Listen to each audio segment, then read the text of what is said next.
Welcome to 21st Sports Recap and Reaction for the Tennessee Titans at the New York Jets in their Week 14 matchup played December 13th, 2015.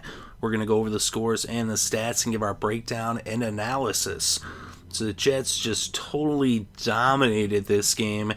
It's interesting too is Mariota at one point, there had been talks that the Jets were going to try to go up and get him, but the Tennessee Titans got him with the number 2 pick. And now he was going to New York to face the Jets. But as I said, the Jets just totally dominated this game. In the first quarter, they started off with about 9 minutes still left in the first. Ryan Fitzpatrick hit Eric Decker for a 16-yard touchdown pass. Randy Bullock added the extra point, and it was 7-0 Jets over the Titans. Then with less than a minute left in the first, Randy Bullock hit a 47-yard field goal to make it 10-0. So that was the score after one quarter of play. Then in the second quarter, to start things off, the Tennessee Titans had brought the first quarter to a close. And in the second quarter, Marcus Mariota was intercepted by Buster Screen on a 3rd and 7 near midfield at the Tennessee 44. Screen with the interception would set up the Jets in field goal range at the Tennessee 35 to start their possession, and they would end up with a 27-yard field goal by Randy Bullock that made it 13-0. Then with a little over 4 minutes still left in the first half, Ryan Fitzpatrick hit Bilal Powell for a 16-yard touchdown. Randy Bullock added the extra point, and it was 20-0 Jets over the Titans. Then with about a minute and a half still left in the first, Ryan Fitzpatrick hits Brandon Marshall and he goes 69 yards for the touchdown. Bullock added the extra point, and it was 27-0 Jets over the Titans at halftime. So the Jets totally running away with this game. Is Ryan Fitzpatrick continuing to do a good job? He's having his best season. He actually ended up setting his single season record for himself, his career high for touchdowns. So that's 25 on the year. So he actually, in the last 3 games, has thrown 9 touchdowns and no interceptions, which is, he's playing the best football he's ever played in his career right now. But in the third quarter, the Titans would finally get on the scoreboard when Antonio Andrews took a direct snap and he hit Marcus Mariota, and Mariota took it into the end zone, a 41-yard touchdown pass, Andrews to Mariota, not the other way around. And Mariota then would go to Dexter McCluster. He would throw the ball this time for the 2-point conversion, and that made it 27-8. So a trick play there, a little foolery. They ended up getting a touchdown, and it's Marcus Mariota's first reception of his career, and it goes for a touchdown. Of course, last week we saw him showing off his athleticism with that 87-yard touchdown run, but here in this game, he puts the only points on the board with a 41-yard touchdown reception, and Andrews getting him the ball. But that did it for the third, and in the fourth, the Jets would end up adding a field goal for good measure with less than 3 minutes left to play. Randy Bullock hit a 42-yard field goal. That made it 30-8.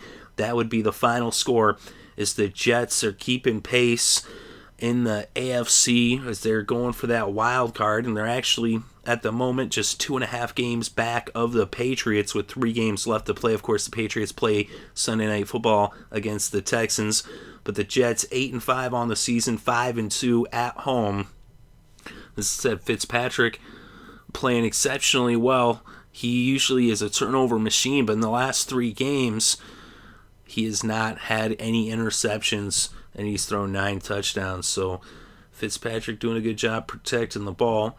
Of course, we'll see how long that continues, and of course, against the Titans. But the Jets, an excellent job on defense as well.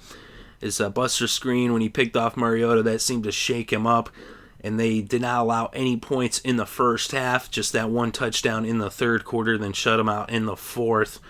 Is the Jets coming up big on both sides of the ball in this game. And we look at the stats. Ryan Fitzpatrick, 21 for 36, 263 passing yards, 3 touchdowns, and an interception. Chris Ivory bouncing back after last week with a big game here, 22 carries for 101 yards on the ground. He also had 1 reception for 6 yards, which gave him 107 total yards in the game. Bilal Powell had 3 carries for 36 yards. He also had 5 receptions for 46 yards, as he ended up with 82 total yards in the game and a touchdown receiving. As Ivory and Powell are definitely coming up big, as they're definitely emerging into a strong 1-2 punch. And then also Fitzpatrick, even 3 carries for 23 yards, and Stephen Ridley 6 carries for 23 yards, as the Jets continue to run the ball all over Tennessee. And Brandon Marshall, 6 receptions for 125 yards and a touchdown. Of course, that 69-yard touchdown. And Eric Decker, 7 receptions for 74 yards and a touchdown. And of course, as I said, Bilal Powell with the 5 receptions for 46 yards and a touchdown as well. And for the Titans in this game, Marcus Mariota, 21 for 39, 274 passing yards, no touchdowns, 1 interception. He did have a receiving touchdown off of that 1 reception for 41 yards, the only touchdown for the Titans in this game. And their leading rusher was Dexter McCluster, who had 4 carries for just 12 yards. McCluster also had 4 receptions for 38 yards, which gave him 50 total yards in the game.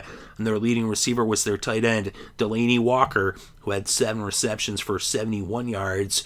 Douglas had 3 receptions for 65 yards, and Dorial Green-Beckham had 3 receptions for 53 yards. Look at the kickers in this game. Randy Bullock, 3 for 4 on the field goals, 3 for 3 on the extra points. The Titans did not attempt any kicks. They ended up going for 2 when they did get that touchdown, which they did convert that 2-point conversion. But no kicks in this game, no field goal attempts. And then we look at the defense for the Jets. Buster Skrine with that interception. Marcus Wilkerson, 3 sacks in the game. He also had a forced fumble. Davis had a sack, as well as did Williams.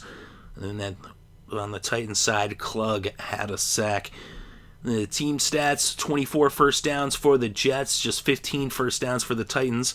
And on third down, the Jets, 7 for 15, 46% conversion rate. 1 for 1 on fourth down, 100%. And for the Titans, 3 for 14, just 21% conversion rate on third down.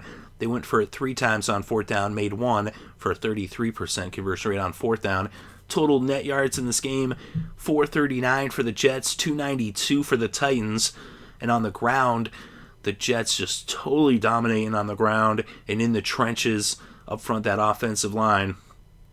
And they had 183 rushing yards to just 24 rushing yards for the Titans. So it's total domination there, as they only allowed 1.8 yards on the ground per rushing play by the Titans, whereas they gained 5.4 yards per rushing play themselves. And the Jets also, through the air, net passing yards, 256, as Fitzpatrick just sacked once for a loss of 7 yards. The Titans, 268 netted through the air, as Mariota was sacked 5 times, losing 47 yards in this game off of sacks. And the penalties, not a lot of penalties in this game, just 3 apiece, 20 penalty yards each. 1 fumble for the Titans, but they recovered their fumble. And then in the red zone, 2 for 3 for New York, 66%. And for Tennessee, 0 for 1 in the red zone, 0%. Time of possession, 35 minutes, 56 seconds for the Jets, 24 minutes and 4 seconds for the Titans. So you see the Jets defense only allowing 1 trip to the red zone, and they did not allow any touchdowns in the red zone or even a field goal for that matter. But they came up big time. And the Jets on offense continuing to have a balanced attack. That's the key to their offense, is the balance between the run and the pass. They don't ask Fitzpatrick to do too much, and he is playing the best football of his career. You got to wonder, though, for how long. We'll see down the stretch. You know, as I used to be a believer in Fitzpatrick, but then after seeing him blow so many games, you know, in Buffalo and in Houston with good teams, they kind of made me, kind of turned me against him. But now the way he's playing, if he can continue to play this way, maybe he can make me a believer once again, but that remains to be seen. He's got to do it in the big games, and that's when it comes down to those moments when the game's on the line. Is he going to be able to carry the Jets at that point?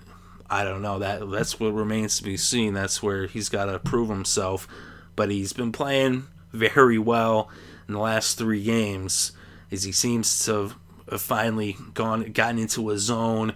If he can continue to play this way, then that'll bode well for the Jets and for their playoff hopes, as they're strongly in that playoff picture right there with the Steelers and the Chiefs, all three at 8-5, as they're fighting it out for those 2 wild card spots. So we'll see how that all shapes up.